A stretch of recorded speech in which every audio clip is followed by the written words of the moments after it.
Welcome to my latest experiment. This is the big one, the one I've been waiting for all my life. What is it? Try to imagine all life as you know it stopping instantaneously and every molecule in your body exploding at the speed of light. Oh my God. The cream will rise to the top, oh yeah. And I am the voice of the voiceless. And there is no one that does it better. The Guy and Harley podcast, streaming all over your face. Perhaps that was the most important part. Can you dig it? Can you dig it? Can you dig it? Pigville on the internet. When I rhyme, something special happen every time. I'm the greatest, something like Ali in his prime. I walk the block with the bundles, I've been knocked on the humble. Swing the ox when I rumble, show your ass what my gun do. Welcome along to the Guy and Harley podcast. I'm Guy Pigden. And I'm Harley Neville, and who was that? That was 50 Cent. 50 cents. From his classic album Get Rich or Die Trying, before he started making terrible music. Right. Well, before he got rich... And started rapping about being rich. Well, not even that. Just before he got rich and lost his motivation. Like, he literally got rich and stopped trying. That's what happened to him. He made this classic album, you know, one of the kind of the great albums of the 90s or maybe early 2000s. And then every single one after that was kind of shitter by a couple of degrees. Yeah. So the next album was okay, but definitely not as good. The next album was slightly worse than the last album, and so on and so forth. And it's just like, what happens to a man who sells makes a $450 million deal on vitamin water? When you go to the studio, you're probably not really as highly motivated to kind of think up your best raps, kind of in cruise control. And that's how I've felt about 50 Cent. Yeah. Well, I agree. I really only enjoyed that one album. Just having a sip of, what is it? Canterbury Cream, the poor man's Baileys. The poor man's Baileys. It's $13 as opposed to $40. So, yeah. Good old Canterbury. That's I remember drinking that as a youth. I guess because it was cheap and accessible. Well, speaking of cheap and accessible, that's what we are. And we've got a big show today. We've got fan feedback galore. We asked some questions last week on the podcast. They've been answered. Harley, what do we got? Are you throwing straight to me, are you? Yeah. Okay, hang on. So we had... should have given me slightly more warning. I've got to get my pictures up, you see. Here we go. So, one of the questions we asked last week of the audience was, should Guy continue to dye his hair? Because he'd started dyeing his hair for some headshots that he got done. The headshots are done, and now he's considering continuing on with the hair dyeing. Yeah. So, we put up a photo which had the headshot with grey hair and the headshot with not grey hair. And we got an overwhelming response. We did. So, now, Samuel Wheeler... He says, depends on the roles he wants to get. Fact is, the casting agents are looking for older... Let me start that again. Depends on the roles he wants to get. Fact is, the casting agents are looking more for older men, as most older guys don't have time to take off for an acting gig. The grey might actually get him some roles. Well, I mean, I have to disagree with that. I mean, it may get me some roles, but... there's a million broke-ass actors out there desperate for any role, anything at all. Yeah. You know, that they will just pack up their barista job straight away if they're given the opportunity for 2 days on an ad. Yeah. They'll quit that motherfucker. So I don't really think that, that would be the case realistically, unfortunately. Otherwise, I would have an advantage. Now, while we're talking about Samuel Wheeler, he recently just bought I Survived a Zombie Holocaust, a signed, personalised DVD copy of it. Thank you. So thank you very much, Samuel Wheeler. I have shared Samuel's YouTube channel on the Guy and Harley podcast Facebook page already, but I'll share it again. He does vlogs every single day. So look... thanks so much, Sam. That's fucking awesome. Jim Waterhouse. Now, I'm not going to read all of these. I'll just browse through. Just read the good ones. Well, that's the fucking problem. There's 100. Jim Waterhouse, she says yes. Keep dyeing it. Barty says no, Silver Fox all the way. Telly Jane Parr says yes. Sophie Hamilton says no. Here we go.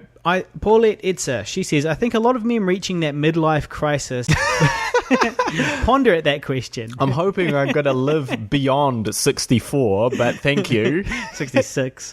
Bad maths. Oh, yeah. Well, I was thinking I was still 32. Yeah, I do that. Men who are staring into the mirror, wondering where that once cute face has gone. Replaced now with the image of sagging eyes, loss of muscle firmness, with aged wrinkling skin. A bottle of hair dye works only on hair, though. So, good, I like thanks that. for that. Well, look, I think she's still smarting a little bit from my remark about changing the name of Internationum. Well, Yep. while we're on that topic, she did give me some feedback about that. She said, Internationum. It's not harder than... Rumpelstiltskin, which is very hard if you actually think about it. You know, if you kind of read Rumpelstiltskin, Rumpelstiltskin, like, it's actually not easy. It's not easy at all. And also, they're not the same because Rumpelstiltskin is like, you know, there's a kind of clear way of how to pronounce that. Internationum is not, because it's not, you know, it's not broken up by a syllable, I guess. Maybe. I mean, it is a word that people used to use. It's like a Latin word or something like that. Is it? Yeah. Well, apparently. I didn't look it up. Right. But apparently. But look, Paulette, I've got some feedback. Yep. I remembered what I used to call it whenever I could not remember what it was. I used to say, oh, hey, guy, I'm going to go do this thing on Necronomicon. Yeah. Which is not the same. I just think it's that correction. I mean, if I had $1 for every time someone said, I survived a zombie apocalypse on a radio show that we're trying to promote the film, and people, some loser, whoever's listening, you know, the few people that would bother to look that up and don't find our film. And, you know... They find a shitty British reality show called I Survived a Zombie Apocalypse. And people looking up Internationum are not really going to know how to spell it to look it up. Well, I had a problem when I found the trailer and shared it today, and I went on YouTube and I searched Internationum trailer. It didn't come up. It came up international trailer for something else, you know. And then I put Internationum trailer New Zealand film. Yep. Still didn't come up. So look, I don't know what the deal is, but if I can't find it and I'm actively trying, then something's not working. Just what else we got on the grey hair? There was someone that said it made my face look less of a smart ass. Yeah. When I have grey hair. Well, you should have written that down. But you know, that does bring up an interesting point, that when I was like going through high school, everyone was like, "Oh, he's so arrogant. He's got such an arrogant look about him." Yeah, people did say that about you. He's got such a arrogant. Guy's so up himself. So fucking arrogant. I was always like, no, he's a nice guy. He's cool. But the thing is, lots of girls were like, he's so arrogant. But I never did anything for like particularly like to like kind of justify the tag. Like I was never like, yeah, I'm pretty much the fucking coolest dude around here. Like if anything, I was certainly not feeling that way, and certainly not feeling that way around women. But I think, you know, this kind of dark hair, blue eyes with a kind of slightly upturned mouth and a smirk almost, but that's just the way my mouth is crooked. Look, man, you've just got to face it. You have bitchy resting face. Okay? Well, just accept it. It's not bitchy, it's arrogant. Yeah, but they can mistake it. It's all the same. No, I think those are two different things, because bitchy is more of a scowl when you're just walking around with a scowl. It doesn't have to be. It can be completely emotionless as well. And you can be a bitch. Bitch can be a variety of things. I feel that's more when you're kind of looking angry all the time. It's not. It's when you're looking bitchy. Yeah, like, bitchy is angry. Bitchy is you know, disagreeable. Whereas arrogant is more like contemptuous. Well, I guess it depends on who you're thinking about. If you're thinking about Gaston from Beauty and the Beast, well, that's not bitchy resting face. Yeah, that's arrogant. No one is thinking of Gaston from Beauty and the Beast. That's what I was thinking about. You hark back to a Disney film from 30 years ago. It probably wasn't on their mind just at the second. An obscure character too. It's not Belle. It's not the Beast. It's Gaston, the villain. The villain. But yeah, what any other? So Paulette said about the greys as well. She said, I think Guy looks much more distinguishable with his grey threads through his hair, offsetting his intense blue eyes. Once he turns, I can do some hot headshots for him that will make him feel good. Right. I like it. Okay, all right. I'm not sure where... all right, let's just leave that. So yeah, headshots, free headshots. Yeah, and I guess that the general consensus was probably about 70-30, keep it grey. Well, there definitely was an overwhelming number of people saying to keep it grey. Maybe even 80-20. So, but I do wonder too, like, of the people that said keep it grey. Yeah, so Eric Elick, he was on the other side. He said, continue dying. You have plenty of years of grey ahead of you. Well, maybe not that many years. Well, because it'll be fallen out by then. Wow. Yeah. Somebody else did say, which was clearly a shot at me. Well, at least it could be worse. You could be bald. Now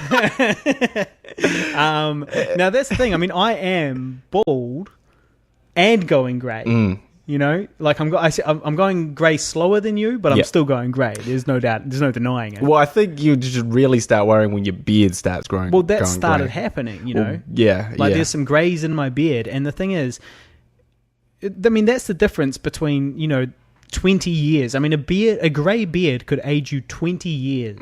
You know, we're not fucking around with 5 years or something here. Like, that's a big difference. You see a bald guy with a long grey beard, you're going to assume he's at fucking 60. Yep.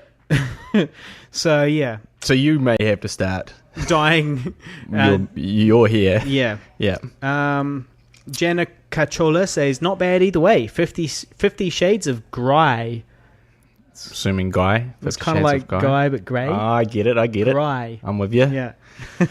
Liam Hegarty, this is an important one. Sorry guys, we'll finish soon. Liam Hegarty, I would probably say Guy looks just as good, if not more, with the grey, and also as a... Sorry. I would probably say Guy looks just as good, if not more, with the grey.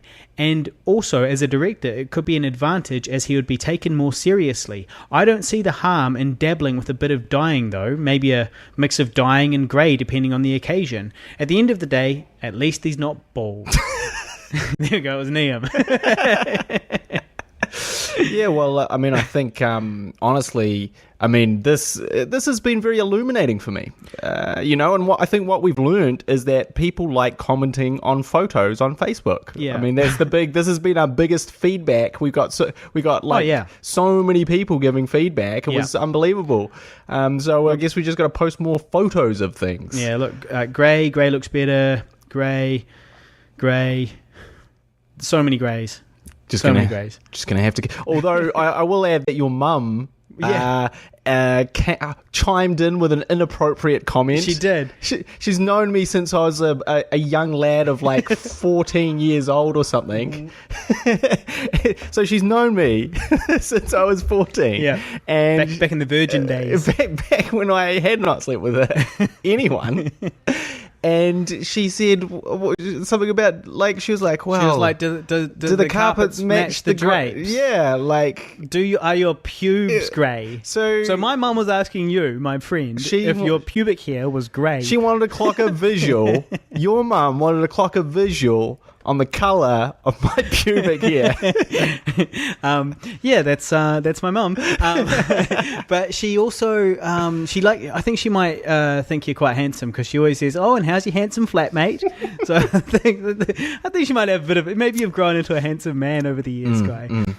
It's like that song 14 by the Vandals. She's watched you since you were 14 years old. But just a kiss on the cheek as I'm watching the weeks go by. Because we can make love together, Guy Pigton, because you're 14 years old. Well, I feel like, it could be. So, so I guess grey is the answer. For now, anyway. Grey is the new black. Yep. Although, yeah, for certain occasions, of course, give it a die. Why not? Another piece of feedback, actually.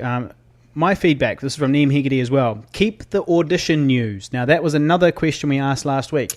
Do we talk about auditions? Now, the more I thought about it, the more I was like, obviously we need to talk about the auditions we have, because we do give a lot of details. We give details about how much the money is, for example, and that is interesting. That's interesting. When somebody says, I'm up for an audition that's paying $11,000 on Tuesday, or I'm shortlisted or whatever, that is looking like, oh, okay, well, yeah, that's kind of a big deal in your life. Yep. So anyway, Neem says, keep that audition news. Everyone realizes you can't talk about it, but it's cool hearing that you guys are going to them. Although Harley's idea of shortening the Christian Bale line to, oh, good for you, is good. Do that. Well, we'll see about that. With regards to Internationum, he said, I think you were bang on about the movie title thing with Intermos Nomi. Or whatever the fuck that film is called. I'd be interested to hear if you went back in time and were to rename I Survived a Zombie Holocaust, what would the process of coming up with a name be like, and what names would you come up with on a short list? That's a great question, Neem. It's a great question. We did talk briefly about it perhaps being called Cinema Never Dies. That was it. I was trying to remember that. Which is, Harley thought up that just out of the blue 2 years after we'd released the film. But we did use it as like a subtitle kind of thing. Yeah, in the trailer it says that, which it's a great tag, but it also works because obviously it's about these people making a film and zombies, and it's also undead, and you get it. You get it. It's a saying.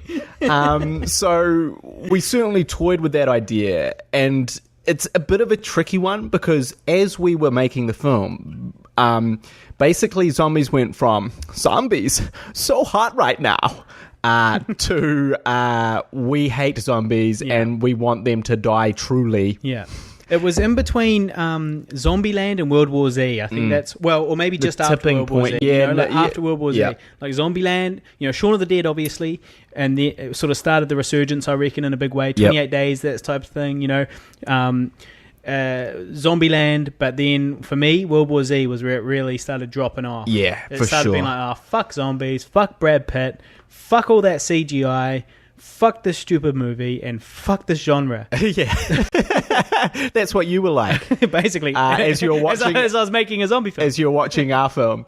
And that's the thing. I mean, the problem was, it took sort of 4 longer years for us to finish it than we'd hoped. So we got the funding in November 2010, and the film was meant to be out officially November 2011. And I think we would have been fine for zombies in 2011. But, it would have been hot. But into 2012, 2013, no. 2015?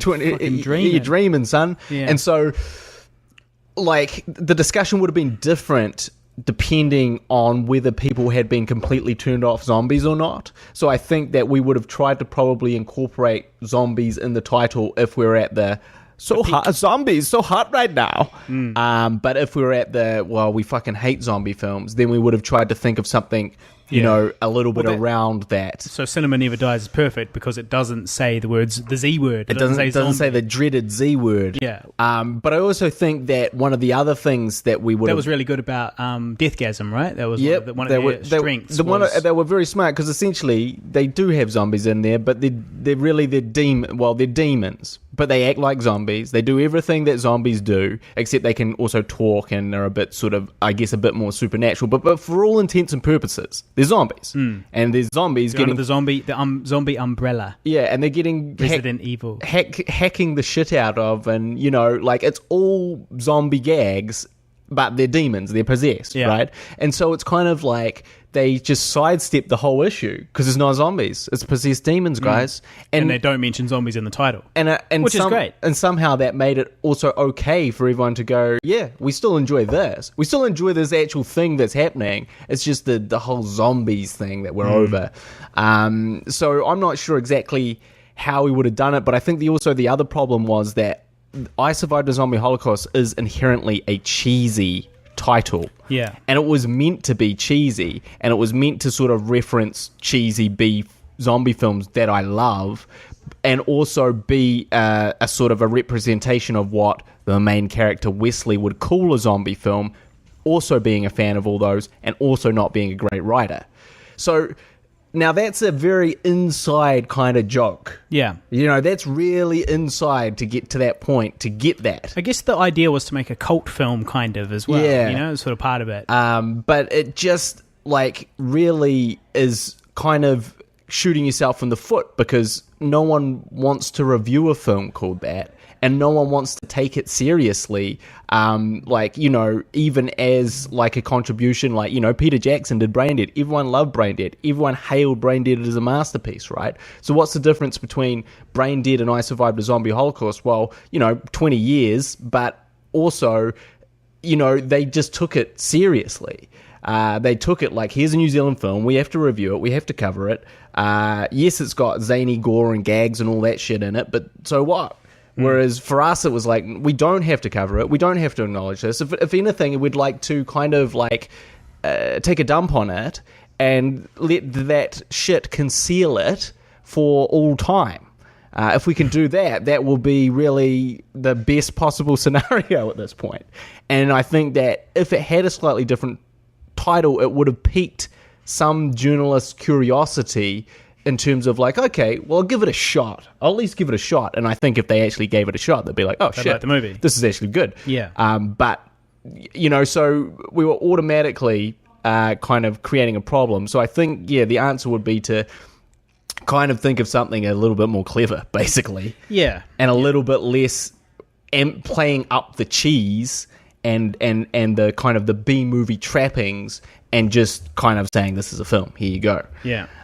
So, yeah, and probably not having Apocalypse or Holocaust in the title, because of that frame of reference. Yeah. No zombie, no Holocaust, no apocalypse. Just something clever. Yeah. Yeah, well, the poster for I Survived a Zombie Holocaust was all schlocky 80s style sort of thing as well, like, you know, drawn artists, you know, sort of thing. And on it, down the bottom, Guy and I were quite devastated to see that it said, when it came out, releasing May. Instead of like coming out May or coming May or something, yeah, you know, coming soon or, you know, whatever. Like, or release date, Yeah. May 22nd. Yeah, it was just releasing May, and it was weird, and it read funny, and it was, I mean, who the fuck is May, and where is she? You know, is she in the rape dungeon? Like, what? You know, I don't know. It was just a bit shit. Yeah, we were a bit sad about that. It did seem like, yeah, it was releasing like a pile of jizz all over the people who might want to see it. And I don't think that was good for it either. Yeah. So yeah, that's the answer to that, Liam. Good. You go for a second. I'm going to find my next thing. Well, I'm now a qualified Uberist. Oh yeah. So I finally, and this is what annoys me, because I've been waiting for my Uber. I started this process back in February. We're now at the end of June, or are we in July? No, we're still at the end of June. I just realised I fucked up. It was Chris and Sam, not Liam, that had that big thing before. Sorry about that, Chris and Sam. Chris and Sam podcast. Go and check them out. I said it was Liam's, the Oh Good For You Christian Bale stuff. It was not. It was Chris from Chris and Sam podcast. Go check out Chris and Sam podcast. Continue. So yeah, I've been waiting for all this time. We're talking like what, 4 months now? It's getting silly. And, you know, I've done everything as quickly as possible. And this most recent thing just goes to show the sort of the levels of bureaucracy and inefficiency of our government bodies and like sort of government departments to handle anything properly. So I waited 9 weeks to apply for one of the things that I needed, which you actually don't now need as an Uber driver, which is a passenger service license. Now, after 9 weeks, they got back to me. The wait time, by the way, is 8 weeks maximum. After 9 weeks, I got an email back saying, oh yeah, we can't process your application because we need a criminal record from the UK because over a decade ago, you were in the UK for a couple of years. So I was like, okay, made a little bit of a fuss about that. I was like, okay, well, you know, why couldn't that have been sort of made clear to me 8 weeks ago? I mean, 4 weeks ago? Could anyone have just told me this? If this was just sitting in your pile of papers, why couldn't I have just got this little email that you sent me after 9 weeks, some time ago? And anyway, so I got that criminal record check. Now, just as a counter to that process took 2 days. I was emailing to the UK and that took 2 days for them to do that. So, a little bit of a difference there in service. Then following up, I sort of got into this other stuff, and they were like, you need your transport. So you got your passenger service license. Congratulations. You can't drive anywhere. You need your transport service license as well, which is part of your passenger service license, the part that you haven't got yet. And I was like, okay. So what do I have to do to get that? And basically, they had to check my car. Fine, that was no problem. I've got, a very brand new Prius. It's not going to fail for anything, and it didn't. And they were like, okay, cool. Now you just need to send this form away, this transport service license away, and they'll process it. Didn't say how long they'd do it. They said they'll process it and give it back to you. Now, this is just a form, okay? The test has already been done on my car. My car is approved. So this is literally just someone receiving this piece of paper in the mail, charging me $495 and writing it into a computer. That's what this person is doing. He gets $595, takes that out of my account, and then he types up this form and puts it into the computer, and then I'm a registered transport service licensee, right? Okay, so a week goes by, nothing. 2 weeks go by, nothing. 3 weeks go by, nothing. Now, for some reason in my head, I thought I'd read somewhere that it was 22 days, like allow 22 working days, 20 working days, sorry, which is actually a month, which is shit. But anyway, so I waited a month, nothing. So then I call them up, and I was like, hey, so yeah, it's been a month. What's going on? And they go, oh, well, it can take up to 12 weeks to process your application. And I was like, well, no, I don't accept that. How can it possibly take 12 weeks? I've already done the majority of it. The thing that takes the time, or is meant to take the time, is this criminal's records check. And I've already done that. So what's the holdup? And he typed into his system, and he was like, oh, well, we're just waiting for your approval from the police. And I was like, you got my approval 2 weeks before I put in this application. You just processed my passenger service license. That's what I needed. I had to go to London. I had to do all this shit. You've already got that. And he goes, oh, okay. Well, let's just hold on 1 second there. Oh, it looks like we have got that, so we don't actually need that. But it can take up to 8 weeks. And I was like, okay, well, why? Why is it going to take 8 weeks? Because you've got everything, and the thing that you said was going to take the time is already done. I'll just put you through to someone else. The next person was like, same basic spiel to me. And I was like, look, this is not acceptable. Tell me what it is, because this is just a form now. And you guys just have to put this form into a computer, And I paid $500 for this to happen. So you tell me what it is. And he goes, I can't get into the processes of all the things that take this amount of time. And I was like, there is no things that take this amount of time, is there? And he was like, of course there are, but there's no point arguing about it. And I go, well, there is a point in arguing about it, because I've been waiting for this license for over 3 months, and I'm pretty pissed off. And he goes, oh, well, okay. I'm sorry, sir. And I go, I want to make a formal complaint about this. And he goes, okay, would you like to put that in writing? And I go, no, I don't want to put it in writing. I want you to transfer me to your manager right now, and I want to speak to them about it. This phone is recorded, right? This conversation is recorded. And he was like, babbling like a fucking idiot, which he was. And then he transferred me through. So, 45 minutes later, I get transferred through to this next person. She goes, oh, yeah, it turns out, we have seen that, we don't need this police thing. I've just spoken to customer services. They're going to, it appears that your form is on their desk.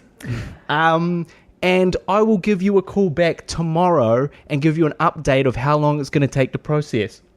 The very next day, lo and behold, I get an email from the other place to say, it's been approved. Here you go. There it is. And now I'm got this qualified Uber driver. But well, squeaky hinge gets the oil. But it's such bullshit. Like, you shouldn't have to ring up and throw a shit fit to just get basic, like, relatively reasonable service when you're paying so much of a fee to do this. So anyway, finally, I'm going to be prowling the streets, picking people up. two things about I could Uber. start. I could One, start right when now. Are you starting? I could start right now. So why haven't you started? You just too well, scared? no. I mean, I just want to do some. I just want to do some editing tonight. Well, I didn't mean tonight specifically, but since you've got approved. Well, I got approved. So my approval came through yesterday, Right. because I had to. So it's just happened. Oh well, What I'm asking is, when's your next shift? well, my next When's your shift first shift? probably be Tuesday. Tuesday. Yeah. Angie, my lovely girlfriend, got hit on by an the Uber. Uber driver. Doesn't surprise me. Well, it kind of surprises me because I haven't heard anything bad about Uber. It's not like taxis, it's not quite the same. Yeah, People are younger, I guess. It's just not so, I don't know, seedy as taxis. as you'd think. But yeah, he was like asking her a bunch of shit, and then he was like, "Oh, so you're do you know you're very beautiful, Angie? Oh, Do you know that? Do you know that you're very beautiful?" and Gag. she's like, well, well, how do you answer? And I was like, give that motherfucker 1 star. Give him. how many 1 stars star. did you give him? I haven't asked her yet because she hadn't done it yet. Right. She hadn't done it, and I said give him 1 because you can't. It's unprofessional. You can't. It doesn't matter. You can't hit on your fucking Passengers. people, especially if it's a woman by herself. Oh, definitely not. You're a man, a strange man in a car. Completely inappropriate. And you're hitting on a woman that you're traveling, taking somewhere by yourself. Like, she's not going to feel safe, Did she say what this guy looked like? Well, no, I didn't really ask. She was like from like... White guy? No. Ooh, we're getting into the race thing. Why does it matter? Hey, I'm just asking. Was he a white guy? No, I said, where's he from? She was like, well, like India or, Pakistan or one of those places. Right. As a lot of Uber drivers are. Yeah, sure. So it didn't really narrow it down that much.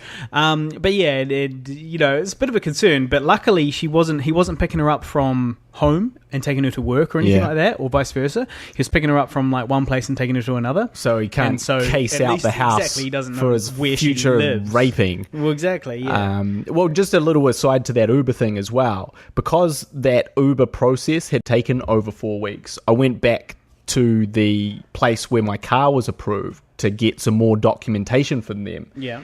And they were like, "Oh yeah, it's 4 days after the thing where you can return for 28 days at the NZTA or whatever it is." Yeah.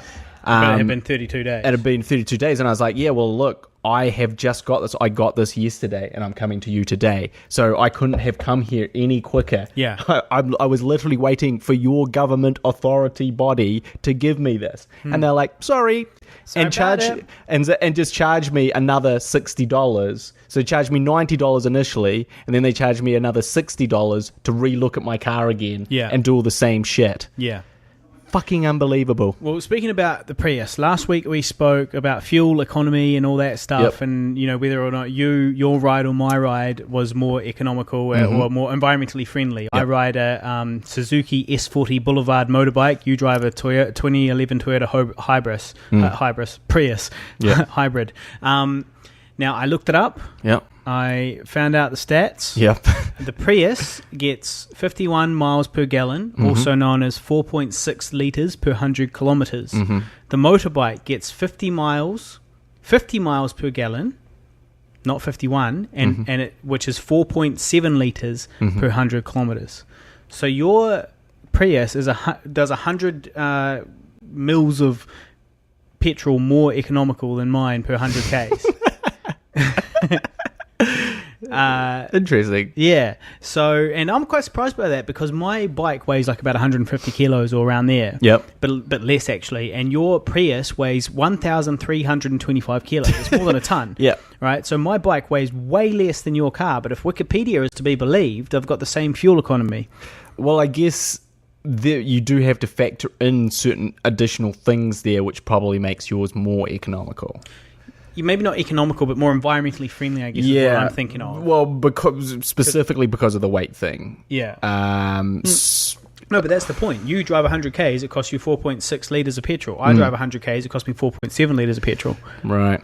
So it's just not as economical. It's nothing for it. Or Throw that motorcycle in the bin. Buy a Prius. Buy a Prius. Start walking places. You could honestly get a Prius if you could sell your motorcycle for the same price you bought it. Yeah. Well, yeah. Another little thing about I Survived a Zombie Holocaust is it has been illegally uploaded on YouTube, as you mentioned last week. Yep. You've reported it. Now, I haven't reported it yet because I was waiting for this podcast before I reported it because I wanted to get updates throughout the week. Yeah. But it has gone up. Like, when I looked at it, it had 75,000 views. What? The next day... Hey, what? The YouTube? The YouTube upload of it has 75,000 views the day I checked it. The next day, it had 85,000 views. Right. I left it for a few days. I checked it today before the podcast. On YouTube, it has 205,000 views, 341 likes, and heaps of comments, all of them positive. Piracy. Well, pretty much all of them positive. Like, there's a few shit ones, but most of them were positive. They're like, I can't believe he killed all those extras. Oh, boo, it sucks that the rugby player had to die. You can't even cook my hand right. These were the comments. People were actually watching the whole thing as well. That's the thing. And enjoying it and commenting that they were enjoying it and thumbing up. And it's like, we need to have that on our fucking channel. If somebody's out there getting 200,000 views on our fucking content, it's so weird that we're not the ones that have uploaded it to our channel. Somebody's getting it. It's out there anyway. What is shocking to me is when I looked at it, it had 12 views. Right. So when I made it's a different one. I don't think it... I'm not sure, but when I made the There's only one there at the moment. Yeah, there was only one when I... Don't you go look it up, you listeners.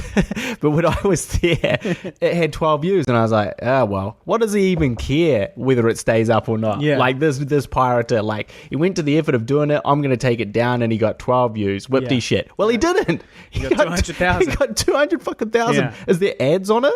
I'm not sure. Okay. I'm not sure That's interesting. But it's also, like piracy at its finest there. You know, like all these people would never pay for the film, but they fucking watched it on YouTube and fucking loved it. Well, I went through and commented as well. Everybody that commented positively, I replied to them, hi, whatever your name is. So I personalized each one. Yep. Hi, guy. Thanks for watching. That we created this film. Yep. Somebody's uploaded it illegally, and I'm in the process of getting it removed.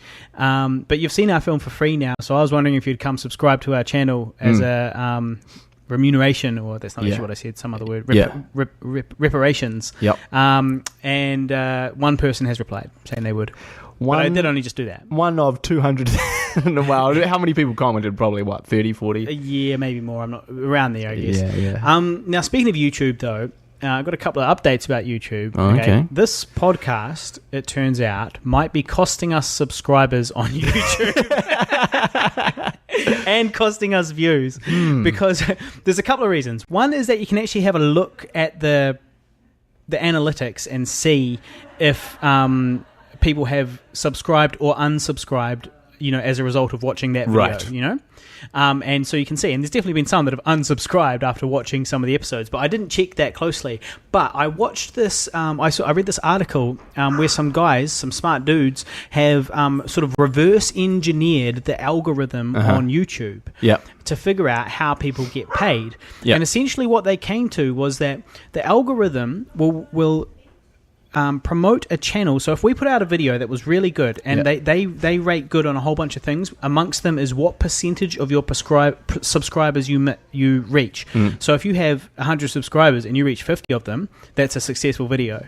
If you have 20,000 subscribers like we do and you reach 50 of them, that's not such a good ratio. Right. And that's what's happening with this podcast when I upload it to YouTube. And so, basically what happens is they if your video is successful, they promote it. It appears in suggested videos and all of these other places, but the idea is that they're promoting your entire channel. That's what their goal is. They want your channel to do well, so your library of videos also gets more traffic, because what they're trying to build is they're trying to build strong content creators that get people in from other websites to watch a video, and then have those people stay on the website for as long as possible, stay on YouTube for as long as possible. So that's what they want. So they reward good channels, but the flip side of that is they actually punish.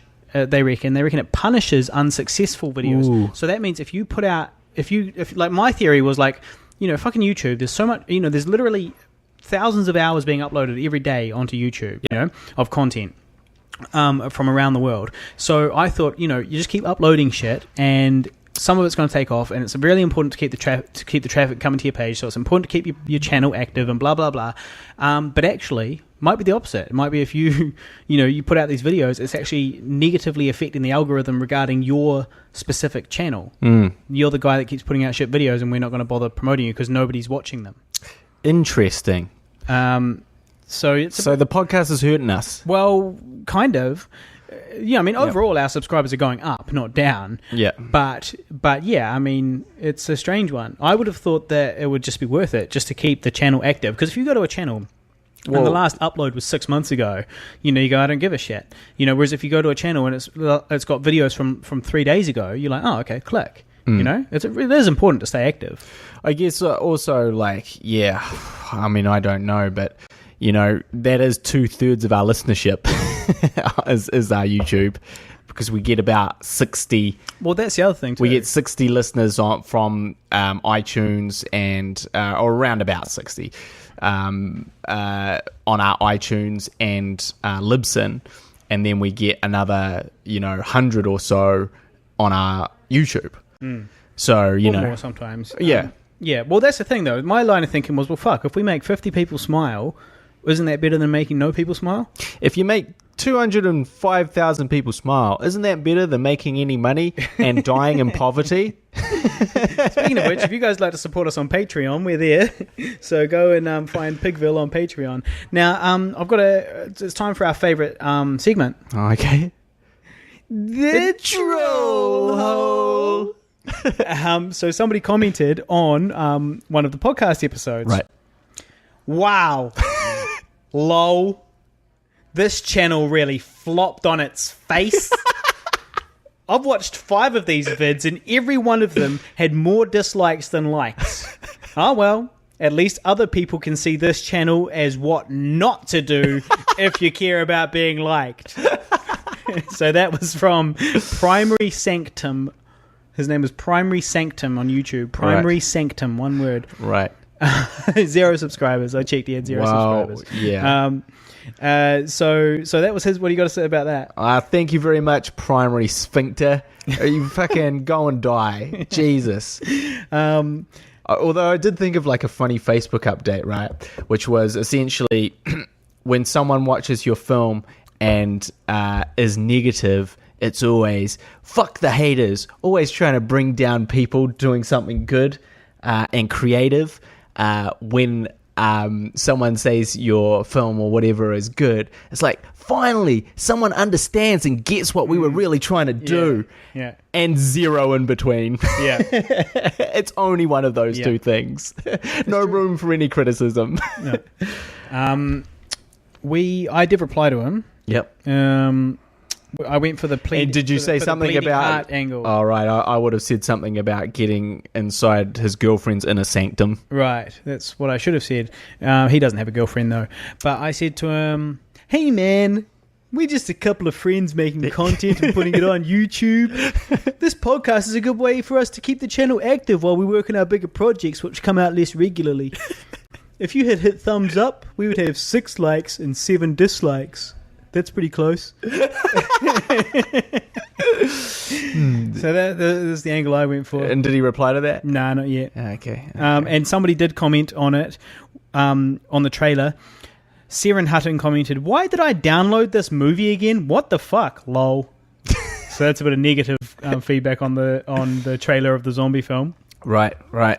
Interesting. Well, I guess we should probably dip into another one of our segments, which is Who's Dead This Week? Oh, really? Because I actually had a Who's Dead This Week. Bill,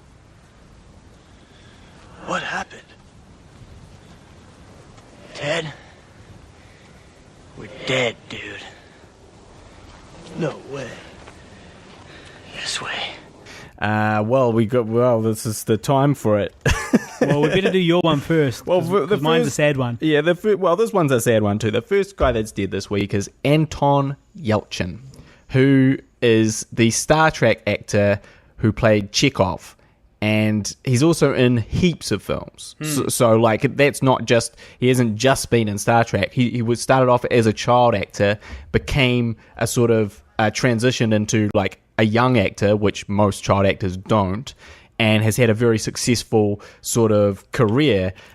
He was also in like a really interesting film called Charlie Bartlett, which I quite enjoyed, and also another film which won something at Sundance called Like Crazy, which was definitely quite an inspiration for Older in a lot of ways in terms of the way they filmed it and stuff like that, and was like pretty much all improvised. He was also in Terminator Salvation.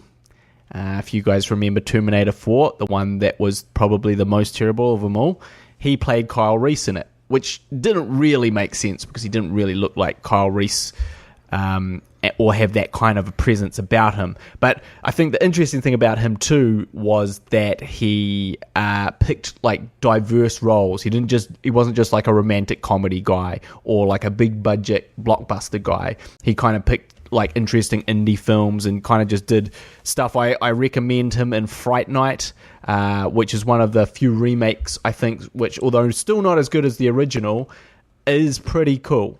Anyway, he died. He's part of the 27 Club. He died age 27, I think just about a week ago now.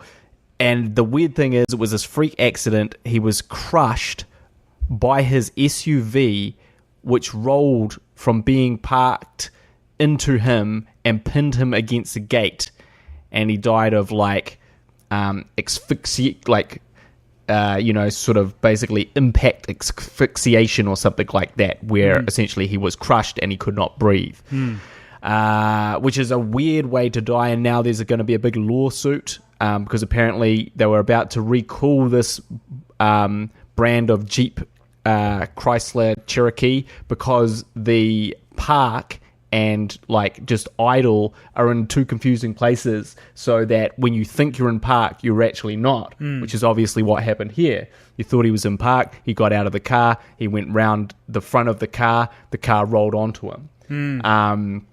And obviously if it was clear, that would have never happened. No. So there's going to be a big lawsuit about it, and it is really sad because, he was a promising young talent. And he's just about to be starring in The Green Room, which I've heard is amazing and was going to be like his sort of ultimate, like his best film so far that he's made.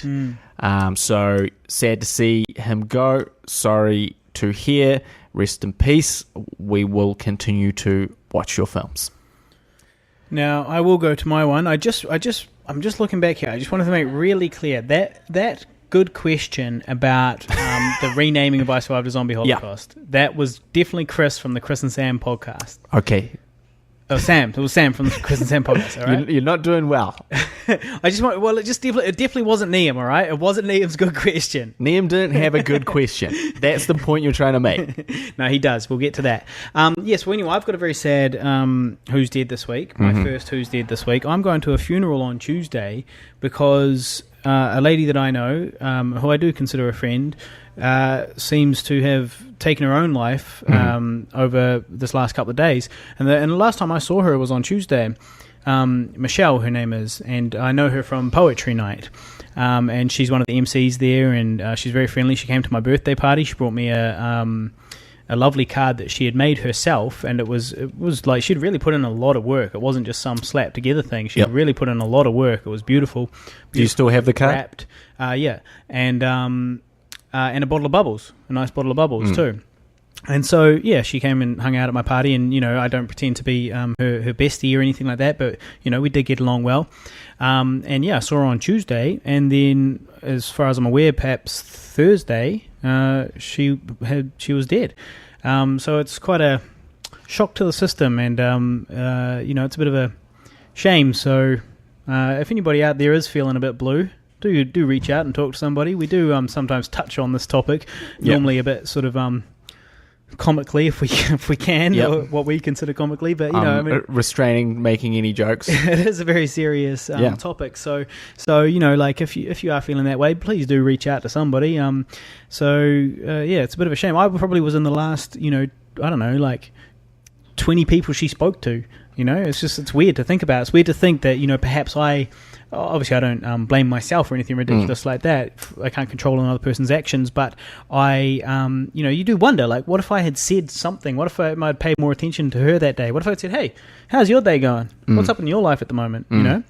And, you know, there's no answer to these questions, but you do think about them. For sure. And, yeah, I think it's important to, if you are feeling like that, you know, like, there's no, like, sort of immediate cure or anything like that, but you would be surprised how good talking to someone can be. Yeah, for sure. And if you don't have someone to talk to, I found that writing down my memoirs was really cathartic for me. It really helped me kind of let go of a whole bunch of things that had bothered me from my childhood and all this stuff, you know. And when I wrote them down, I wrote 126 pages of my memoirs, and when I wrote them down and read them back, it put them in perspective, you know. Before I saw them on the page, they were these big problems in my mind, you know, big events in my mind. But when you look back on them on a page, you go, oh, you know, I see it as part of the bigger story now, and you can kind of, you know, let it go a little bit. I found it really cathartic. So if you don't have someone to talk to, you know, try writing your story down, you know. Try making a film as well. Try making a film. Might push you the wrong way. Well, it can too sometimes, but I think just in terms of, like, you know, telling a story and dealing with it in a safe, like, dealing with serious problems and emotions in a safe way, in a safe environment. Expressing yourself in that way, and, you know, but releasing it is, you know, that's something that filmmaking can do, and I think can be very positive. Well, would you say that Older was pretty cathartic for you? Like, now Older is a story about a man in a love triangle. I'm not, you know, like, and growing up and getting older and processing feelings and, you know, all that stuff. And, you know, you did play the lead character, and I happen to know that a lot of the events in it are based on factual things. For sure. I mean, I think absolutely it was. I was at a real crisis point in terms of my love, particularly of filmmaking. And, like, this is after the zombie film. This is after the zombie film, and you've been kicked while you're down. Yeah, just really had the shit kicked out of you before, and a bit 5 years of, you know, making the same film and having it shit on repeatedly by, you know, from random corners that it shouldn't be. Yeah, and then sort of it coming out and, like, thinking that maybe that would be because, you know, the making of it was not good. It was pretty miserable, and, you know, got progressively worse. And, you know, those battles I fought weren't good. They weren't fun. I didn't want to do them. And, you know, and then I thought, well, maybe when it comes out, you know, because we've all been dreaming of it being this really successful thing to some degree, you know, modest success. Yeah, of course. I mean, but my goal was, I was always like, I hope it makes $1 million. Yeah. If it makes $1 million, I'll be happy, you know, because that's a big deal. You can go, I made a movie that made $1 million. You know? Awesome. And it hasn't done that. It has not made $1 million. And also, I think there was a lot, as it was released, of, like, fundamental compromises that I found really upsetting. Even just, like, for instance, the idea that we don't have a Blu-ray version of the film. Yeah, they do have a Blu-ray version in Germany, if anybody wants to go to Germany and buy it. And I think they do have it in the UK as well, a Blu-ray version. But that, like, I couldn't make a New Zealand film for New Zealanders that some distributor could be bothered making a Blu-ray version of, because they thought there'd be so little interest in it that it was not even worth it to them to make Blu-rays. Like, that's sort of, I guess, just a little thing, but that was really upsetting to me. And there was just a lot of those kind of things. And no, the film didn't do amazing, although we got some great feedback, which did buoy me. But it was just sort of like, I worked 5 years and there's no pot of gold at the end of the rainbow, and there's no light at the end of the darkness.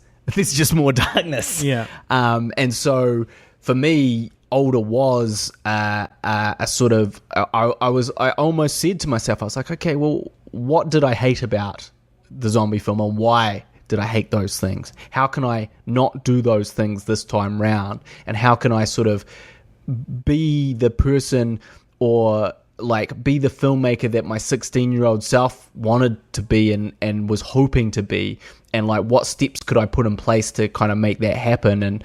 And so basically, you know, it was trying something completely different, and it was doing something that I thought would be really scary and challenging, but in an exciting way.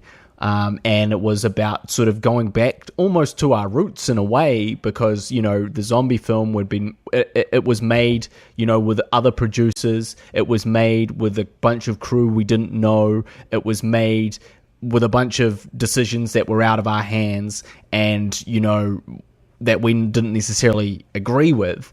And so I always imagined my first film would be all my mates that I've been working on, you know, from square one, doing all the kind of stuff that they did with us on our like super low budget projects on a bigger scale. And that's kind of what Older was, and although of course, you know, that did happen on Zombie. That did happen on the Zombie Holocaust as well, but to a much. I was the lead. You were the lead, and my other best girlfriend was the lead actress, and, you know, so there were, like, it's not to say that I didn't try and do that in the zombie film, but I just had a lot less control, a lot less say, and a lot less sort of choices, you know, were being made that I had no influence over, that I felt were, you know, whereas I wanted it to be up to me to fuck things up.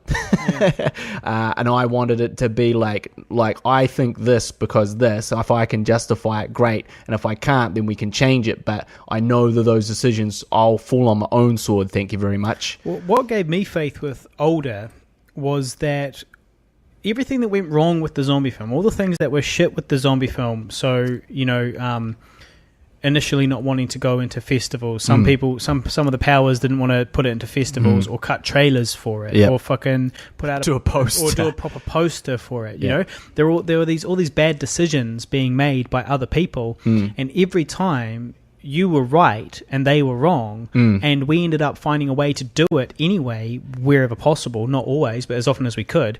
You know, pickups and stuff, it needed pickups in it. It was a zombie film that had hardly any zombie violence in it. So we were like, we need to get some more gore. But it was 2 years after the shoot, so we had to get reshoots, and we had zero support from, you know, the rest of the, you know, the infrastructure involved with the film, you know, and it was like, oh, okay, well, you know, so Guy borrowed like $6,000 from his mum, and fucking, we went and shot these zombie pickups up here in Auckland 2 years later. I dyed my hair, I was fat, you know, I looked way different. And also, like, we're out in like this park in Westmere, sort of Western Springs, sorry, and like just have with these zombies like screaming and like all this meat being piled on them with like raw meat, and the police showed up. I was like, is there raping going on here? And we're like, no, we're just shooting a film. And they're like, oh, okay, then we'll see you later. I thought they were going to shut us down, but they were totally fine with it.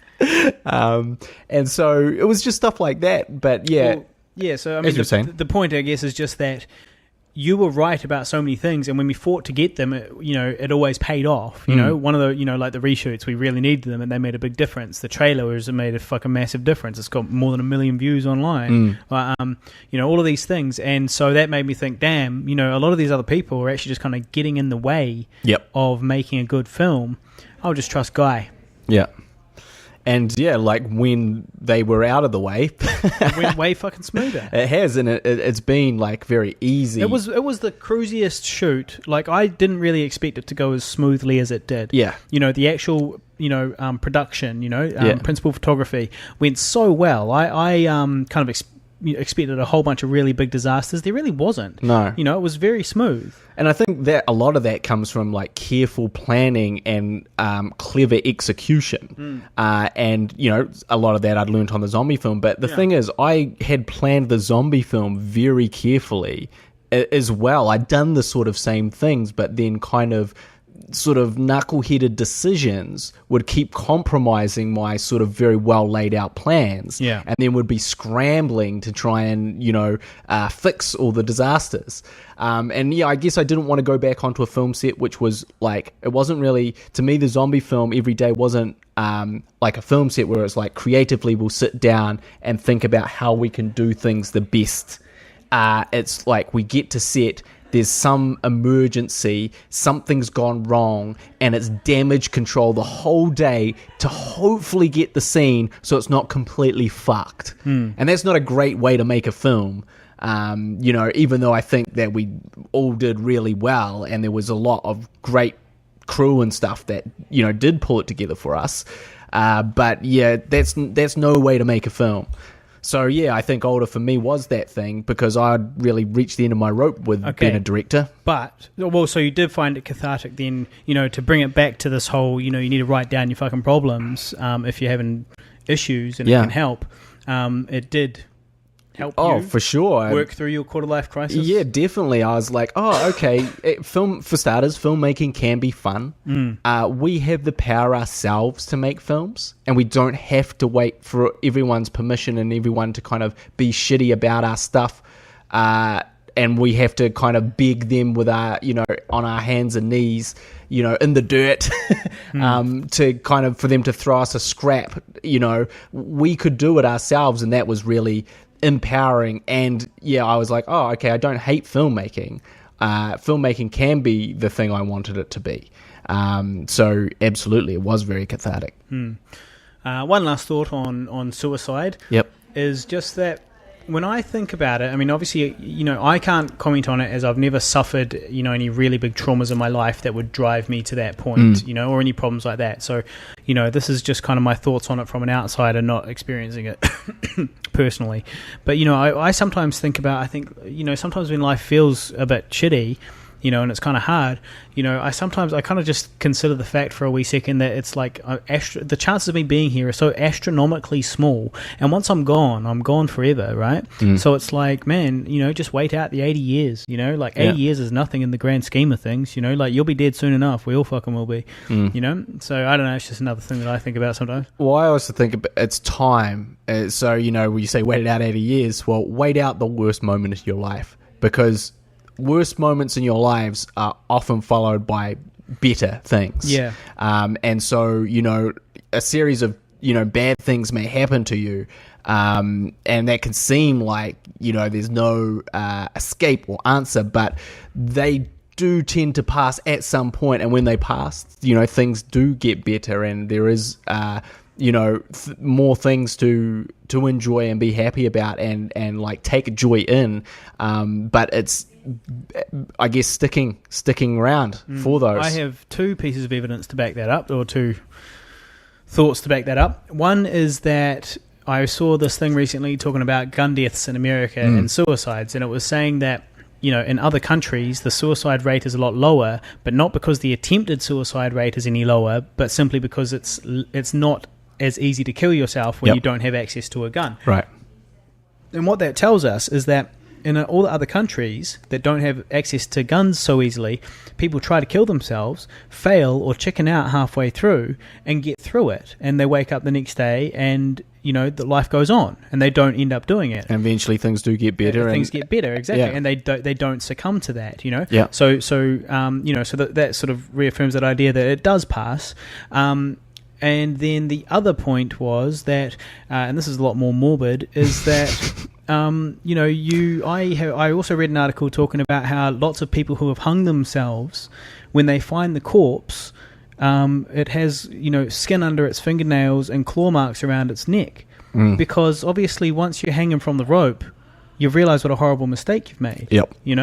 So I do think that it's worth waiting, holding on. Yep. And trying to get through it. Okay. Heavy episode of Who's Dead this week. I know. All right, bring in some comedy, mate. Okay. Over to you, guy. Okay. Well, I guess we haven't really talked about this, but I don't know if you've heard about this, but it's actually not that bright. But do you know who Jake Lloyd is? No. He is the little boy who played Anakin Skywalker in The Phantom Menace. Uh-huh. Now, he's recently been admitted to a psychiatric ward due to schizophrenia. This was after being arrested a couple of months ago for a high-speed police chase, where he basically, tried to evade police and then I think crashed the car ultimately, and they arrested him. Yeah. This guy, right, just, you can understand, can't you? He was in one of the most hated movies of all time. And before he started, right, just imagine the call he gets. His mum goes, well, Jake, guess what? George Lucas just called. You got the part. And he's like, what? For real? I'm going to be in the new Star Wars? Everyone loves Star Wars. Everyone's going to love me. Oh, this is so cool. I'm going to do all this cool stuff. This is going to be the greatest thing of my life. And of course, it didn't really quite go that way. Phantom Menace came out. Everyone felt like it was a big letdown. Everyone was particularly annoyed at the young Anakin Skywalker, and particularly hurtful in terms of reviews and criticism.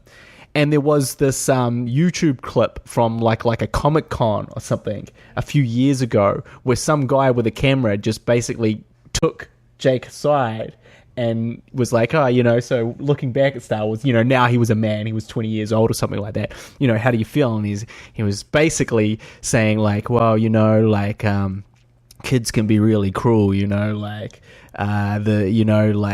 sure, for you see it and it was a disappointment, but I was in it. And I was that guy, and I was going to school every day with people like picking on me.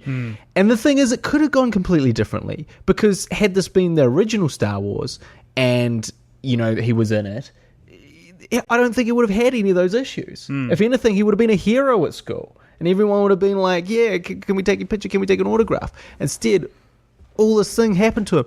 George Lucas is responsible for ruining this kid's life. Although the mental illness might have some factor in there.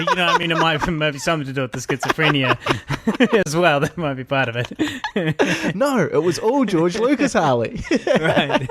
But I'm just saying, like, how do these dark, things like come about?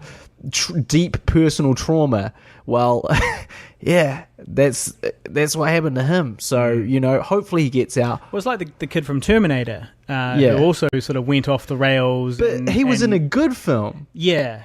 Well, I guess, yeah, but he was still an iconic character. They were both iconic characters. Yeah. He wasn't a good film, and I guess it's just that idea that they were these child stars who suddenly have everything thrown at them. Did this dude get into the drugs and stuff? We don't know. The guy that played the young guy that was in Terminator 2 did. Yeah, we know he did. Yeah, but no, well, it doesn't really say, but, he did obviously become a criminal, and, like, there's a photo of him, like, and there's a shot of Anakin Skywalker, this cute little kid, and then there's his mug shot with, like, a goatee, this huge scowl on his face, and it's like, the journey to the dark side is complete, sort of thing. So, and he didn't, like, grow up to be, like he was a cute little kid, but he didn't grow up to be, like, a handsome guy. Yeah.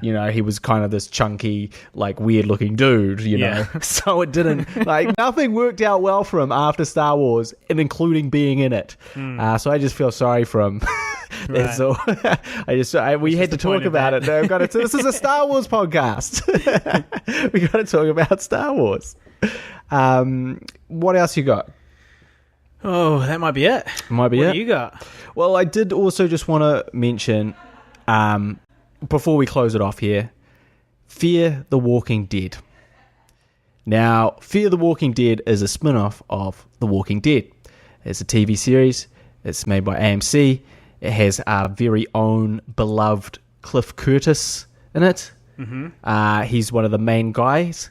He, in fact, plays someone of New Zealand origins, which is kind of cool. That's kind of unique for a Māori actor. Yeah, he's not, although he still has an American accent and everything. But, he it was like his dad was a New Zealander or something, and then they came over or something like that. But anyway, it's a true piece of shit. It is so bad. It is so much worse than the normal Walking Dead, which didn't have a great season this season. But it's just like, it's that thing where there's no acknowledgement of zombies. I know we've talked about it before, but it's just like we're 10 years deep into zombies coming back, right? As a mainstay on movies and television. And not only that, but we've just had every single iteration of them, and yet we still have to sit through these people making dumb decision going, oh, he's not really dead. Don't shoot him. Don't shoot him. Yeah. You know, or Mrs. Avery, are you okay? You look exactly like a zombie and you're coming towards me like you want to eat me, but are you all right? Yeah. Did you want me to go over and give you a hug? Is that what you want? You want a hug? Okay. Yeah. Oh, you bit my shoulder. Oh, what's happening? Yeah. And then, oh, everyone's getting sick. Are they turning into zombies? Nope, because zombies don't exist. Yeah. Like, it's just so stupid. At like a certain point, we just have to say, zombies are a thing in pop culture to the point that we all know about them. Yeah. And, you know, they just also keep doing stupid stuff there's a kid in it and they go and they're checking out this place where planes crash, right? And he goes, stay with everyone, okay? Stay with anyone. Don't wander off, please. Yeah. That's dangerous. He wanders off, doesn't he? And he just wanders off. Yeah. And then the guy that was meant to be watching him, who said don't wander off, and is meant to be looking at all them, stop looking at him. Yeah. So this is two stupid things. Yeah. Like, why wander? Yeah, wander into the middle of no man's land where there's potentially going to be zombies in this broken plane craft carrier. Yeah. What do you think's going to happen? Yeah. And just stuff like that. Or like there's a guy and he's like looking down at a zombie, right, who's in this pit, who's fallen into the pit. So what does he do? He gets right to the edge, so his feet are like jutting off the thing. Like, why don't you just like take a careful look? Like, put 1 foot forward and just peer over the edge. Yeah. That's what you have to do. But instead, he's like right on the edge. Oh, he slips down and falls onto the zombie in the pit. Yeah. And it's just dumb. It's just like everything they do is dumb. And that's the thing about The Walking Dead is that like it takes place sort of 6 months after the zombie outbreak occurs originally. Yeah. So pretty quickly everyone's like, yeah, look, there are these dead things around, they're really dangerous, if they bite you we're going to have to kill you, and so look out. Right. Whereas they're all just discovering the stuff that's zombie lore for 30 years and just making consistently stupid fucking decisions. Yeah, well, that was what put me off when I gave up after like the second season or something, when there was a sister who... Two sisters. One of the sisters got bitten. Yep. They brought her back to camp, and this was after, you know, the outbreak. You know, this was not in the opening scene. You know, it's like everyone knows the bitch is a fucking zombie now. Yeah. You know, so she dies, and everyone's like, we're going to kill her. We're going to chop her head off because she's going to wake up soon as a zombie. Yeah. And then this crazy woman's like, no, we won't allow it. And then she like gets a gun and holds them all off and waits until the sister wakes up as a zombie and then shoots her. And it was like, this is such bullshit. Like, that was just for a dramatic TV moment. That's all it was. It was so the sister could shoot the sister when she woke up. And it should have been like, you know, it just wouldn't have been like that. Everyone on that camp would have been like, you know, I don't give a shit, bitch. I will execute you, and I'll execute that fucking zombie, because this is the fucking apocalypse, and this is how motherfuckers die. Also, the stupid thing about that is why would you want her to come back as a zombie? So she's dead. She stopped finish her breathing. off, So, okay, kill or like make sure she doesn't come back. Do you remember that? Yeah, I remember. Yeah. That's obvious. That's where I gave up. And that's from The Walking Dead, which is considerably cleverer than Fear the Walking Dead. And unfortunately, Fear the Walking Dead has gotten like really amazing ratings. No, that is a good thing, because they might make another season or another show that is really good. Yeah. And you know that, and on top of that, you know, as long as people are when The Walking Dead dies, our movie is dead in the water, mate. Our movie. That's it. And that's a bullet to the brain of our film. It is. So we want zombies to stay hot. Okay. You know, we want zombies to have a thriving culture where people watch all the films and, you know, do all of that shit. Well, all I'm saying is just stop being so fucking stupid and just assume that both the audience has some shred of intelligence and also that your characters deserve a shred of intelligence. Okay, one last topic before we go. All right. Brexit. You lived in England. I did. For a couple of years. Yeah. Now, I don't know fuck all about it. I don't really know much about it. My understanding of it is there was a vote to whether or not Britain should leave the EU or not. They ended up voting yes to leave. Yep. And that the majority of the people that voted to leave were actually old people that are not going to necessarily feel the repercussions of it. Yep. And then on top of that essentially it was all based off racist fear-mongering. You know, all the immigrants can come in now, we need to stop them. Yep. Or, you know, Turkey's thinking about joining the EU, and that's 77 Muslims. We don't want any more fucking Muslims here. Yep. And so what I didn't have any idea. I wasn't either for nor against. I had no idea until I heard that all the right-wing neo-Nazi parties were pro-leaving the EU, and I was like, well, hold up. What are the chances that what the fucking right-wing Nazi party wants is the same as what I want, or is in any way good for society? And then so now it's happened, right? And it's been dawning on me all day. I've got a British passport. Me too. And so presumably on my British passport up until now, I could travel all 20-odd countries in the EU, whatever it is. And then now, as a result, I can go to England. Well, it may well change, and also there may be a bunch of like different rules. It's going to be a lot more difficult. But it might negatively affect me personally. Oh, hugely. Might negatively affect you. The only benefit for us... on the other side of the fucking world, man. This is bullshit. Well, the only benefit for us is that we can buy stuff in the UK cheap now because the pound's dropped by 30%. Yeah. But that's not... That still doesn't make it cheaper than the dollar. But right? it's also just not... the New Zealand dollar. It's not good from a progressive state of the world. You know, like the European Union is, inclusivity, all race, all cultures from all these different countries. We're all working together. We're all trading together. We're all doing things together. We're all making it easier for each of us in each country to thrive together. And, England's like, no, we don't want to. Or not even England, but like basically racist people are like, no. Yeah. Fuck this. Well, what's interesting is that Scotland is now announcing plans for a new referendum about seceding from the British Empire, or whatever the fuck it is. Yeah, and the Prime Minister... they voted 60-something% to stay in the EU, and now it's like, well, now's the perfect time. Like, they're very smart to announce, because, people are pissed off in Scotland at the moment. This is the time to announce another referendum saying, should we break off from the UK or whatever the fuck it is they're part of. Well, the Prime Minister resigned over this. Yeah, which is huge. It's quite big. That is huge. And like from all the people that I know over in the UK are all sort of on Facebook and sort of very upset. It is upsetting because it's kind of like a Trump wins situation, basically. Well, that's going to happen. It's sort of a vote. Maybe. It's sort of a vote for... regression. Regression. And a backwards way of thinking. So from my point of view, it's bad. Right. I wish I didn't. Could we have voted? Because I've got a British passport too. Well, because I thought of that today. I was like, could I have voted in this? Yeah. See, I don't know because I've never been to England. I've never been, but I have a British passport through my mum. So I only saw a little bit of this information, right, about it. Like maybe a week leading up to it. So I didn't know that much about it. If I'd been following it closer, I would have definitely looked into that. I would have wrote a really shitty Facebook status update about it, and people would have really felt that around the world. And then they would have all voted to stay, and people would have given me likes. But then they would have voted to stay, and you would have changed the world. Yeah.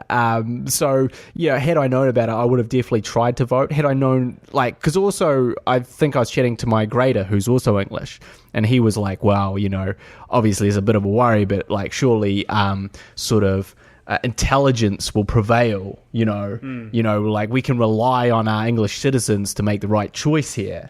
But they seem to have been fear-mongered into making the wrong choice. And also another interesting thing is sort of the places where it's most affected by immigrants, which is London, was the majority of Londoners were voting to stay, and it was all the sort of surrounding areas. The backwards areas. I'd never seen a brown face. Yeah, and the bumfucks that were voting for them to leave, and it's all pretty crazy stuff. But so I don't really know can that be reversed or not? Well, I don't know. And also obviously if it was a very small margin that it won, but if they voted again, would it be the same? I'm not exactly sure of the numbers, but last time I checked, it was 1.3 million views saying leave and 1.2 million views saying go, something like that. That's fucking 2.5 million people of a nation of 50 million people, 80 million. How many people? It's 80 million, isn't it? How many people live in the UK? No, I thought it was 40 or something. 40 million, okay, whatever it is. A very small percentage of the people whose lives are being affected actually showed up to vote. And, people go, oh, there's no point in voting. Either way, you get a politician. Well, now that's a perfect example of why it's so important, right? Get off your fucking ass and go and have a say, man. Yeah. Jesus. Yeah. It's people that I really hate people that undermine the democratic process with these types of statements. That's one thing I really didn't like about George Carlin was he's like, I don't vote. I don't vote. But there is a point, because even if all the government parties are run by the same corporations, right? You can still either have a Green Party run by a corporation, or you can have a right-wing National Party run by a corporation, and one of them's going to bother looking out for the environment and these types of things that we, the individuals, care about. You know, so you can still affect positive change, even if ultimately, everything's run by a corporation. Yeah, and also, if you don't have your say, you can't have your say. And we, as human beings, what do we like to do the most? Have our say? Complain about shit. We like to complain. Especially English. We just like to complain and moan about things. That's like our fucking MO. So you're actually taking away your right to complain. Do you really want to do that? Do you really want to stop being able to post snipey comments on Facebook about stuff that you're upset about in your world? That's the problem with people, man. They won't stop. The people that voted, that didn't even bother voting, will still be complaining. Well, I guess also the issue is, because they're like, well, this is how democracy works. And it's like, no, it's how democracy works when the sort of population has been duped and skewed by sort of promises and things told about voting for something that is wrong. And media telling them what to believe as well. Yeah, and sort of, and as it's come out, a lot of the things that they said would happen if they got out, they're like, well, how we said that. It's actually probably not really that's quite that simple, and so it's probably not going to happen actually like we said it would. It is a concern because as well, if the Scottish do secede from the UK, or whatever it is they're doing, I don't know exactly what they're doing, is this the beginning of the end? Like the Roman Empire, as it was falling, first it split into two halves: the Western Empire and the Eastern Empire. And then there was multiple emperors battling amongst themselves, bickering amongst themselves. And a big power struggle. And this, really strong nation ended up collapsing as a result of a lot of this internal strife combined with outside forces that they were not facing because they were concentrating on bickering amongst themselves. And so it is a concern, it's like, would they leave? And then if the Scottish leave is them and go over to the EU, and it just worries me that it could be the beginning of the end as far as this whole empire could collapse. And as in the whole worldwide civilization. And one of the things that you read about when you read about civilizations falling is that it often happens when they're at their peak, and it happens quite suddenly. So it's not like a gradual thing where just slowly but surely things get worse. It's like things are shit, things are slightly shitter, things are slightly shitter. It reaches a tipping point, and then there's no fucking bread in the shop. Because there's the money, the economy's crashed, or because there's a fucking nuclear bomb, or because there's no water, fresh water to grow. The land has been covered in salt from years of over intensive farming or whatever. And so it happens kind of quickly, and there's no reason to believe it couldn't happen to us. And so it's scary. Is this the type of thing you'd be looking out for if that was about to happen? Also, the other thing that's concerning is that we always look to the UK as the sensible brother to America. America's the loud redneck, throwing his weight around. Sorry to our American listeners. Doing ignorant shit, too often. And then there's, Big Brother UK or Little Brother, however you want to look at it in terms of power. But they're like, hey, guys, for instance, the gay thing, they've been on top of that for a very long time. And they're like, it's actually okay to be gay. And America go, what? What are you talking about? Gay? No, no way. And then gradually, the Little Brother goes, no, I mean, they're just people too. And gradually, America chills out. But essentially, this kind of catastrophic American-style decision has been made by the Little Brother. And so, and now, you can't really laud your Englishness above Americans anymore, really, in a way that you could. So, apart from in the creation of comedy shows. I prefer American comedy to English comedy. To be honest, the Americans have actually kind of caught up there. To be perfectly honest, I really prefer American comedy to English comedy. The Office, all that stuff's just a bit too absurd and awkward. And Peep Show. No, I don't know. I haven't seen much of that. I think I've seen one episode of that. But yeah, I mean, all that Monty Python. Yeah, always all those shows that were made 30 years ago. Fucking nonsense. Silly walks. Don't believe it. The knights who say "ni." You remember that? Nah, I don't remember. That's from the Holy Grail. Right.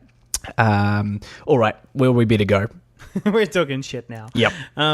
Yes, well, thank you very much for listening. Now, if you would like to support the film that we fought so hard to make and to bring to you, if you haven't seen it yet, please do go out and see it. It's called I Survived a Zombie Holocaust. It's on iTunes. It's on DVD at the Warehouse and JB Hi-Fi if you're in New Zealand or Australia. It's available in various countries all around the world. So if you want to find out more about it, go to facebook.com/ISAZH and click on the banner profile, either the profile picture or the banner picture there, and you'll see all the options for buying it, depending, for America, for Australia, for Germany, for all the rest of them. So please go and check it out. And if you've got any feedback, let us know. Please don't go to the YouTube and find it on YouTube before I remove it. Watch it on YouTube. If you are from a country where it is not available legally, go watch it on YouTube, but then put in some money into our Patreon account. Okay, so go find Pigville on Patreon, or just put in some money into Harley Neville's PayPal account, which is harleyneville@hotmail.com. That's all you need, harleyneville@hotmail.com. So yeah, please do go check it out. And failing that, go and check out the trailer for Older, which is on YouTube. Search Pigville Older trailer and you'll find it. All right. Thank you very much, everyone. Thank you, Neem, for that amazing question. And we'll catch you next time. You've been listening to the Guy and Harley podcast, proudly brought to you by Pigville Productions. Laugh it up, fuzzball.